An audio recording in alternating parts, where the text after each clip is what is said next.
இந்த சிடி நிர்மல்குமாருக்கு அஇஅதிமுக கடைக்கோடி தொண்டனா ஒரு பதில் சொல்றேன். இதே தாவேகாவில வந்துட்டு இதுல புசி ஆனந்த் பெருசா, ஆதவ அர்ஜுனா பெருசா, சிடி நிர்மல்குமார் பெருசா, இல்ல ராஜ்மோகன் பெருசாங்கிற சண்டை இது நாள் வரைக்கும் நடந்துட்டு இருக்குது. இங்க மத்த கட்சியில இருந்து வந்தவங்க யாருக்குமே வந்துட்டு பொறுப்பு கொடுக்கலங்கிற பிரச்சனை நடந்துட்டு இருக்குது. ஆனா இதெல்லாம் எந்த டிவிலையும் எந்த விவாதத்திலையும் வரதில்ல.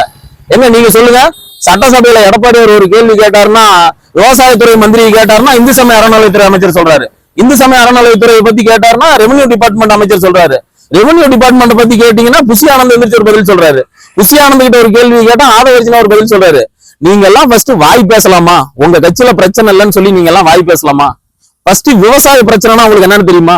இன்னைக்கு தமிழ்நாடு முழுசும் சேலத்துல இருந்து என் தலைவன் கிளம்பும் போது தஞ்சாவூர் வரலும் ஊர் ஊரா நின்று விவசாயிகள் வந்துட்டு வரவேற்று தங்களோட பிரச்சனை பேசுறதுக்கு ஒரு தலைவன் வந்துகிட்டு இருக்கிறாரு அப்படின்னு சொல்லிட்டு அத்தனை ஆயிரம் மக்கள் வந்துட்டு இன்னைக்கு ஆரத்தழுகி வரவேற்று இன்னைக்கு ஆர்ப்பாட்டத்துக்கு கூட்டிட்டு போனாங்க.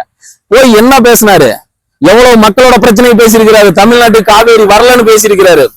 நீங்க வந்துட்டு பொதுவா நீங்க வந்துட்டு கடன் தள்ளுபடி பண்ணல, விவசாய மக்களுக்கு தள்ளுபடி பண்ணலங்கிற பிரச்சனையை பேசியிருக்கிறாரு. எதுவுமே பேசாத வெறும் ரீல்ஸ் மட்டும் போட்டுக்கிட்டு குழு ஏசி அறையை வந்து ரெடி பண்ணி முதலமைச்சர் உட்காந்துட்டு இருக்கிற உங்க முதலமைச்சருக்கு என்ன தெரியும் எடப்பாடியாரை பத்தி? எடப்பாடியார் எங்க இருந்து வந்தாரு அப்படிங்கிற பிரச்சனை உங்களுக்கு தெரியுமா? 8 கோடி மக்களோட தலைவர் மாண்புமிகு எடப்பாடியார்.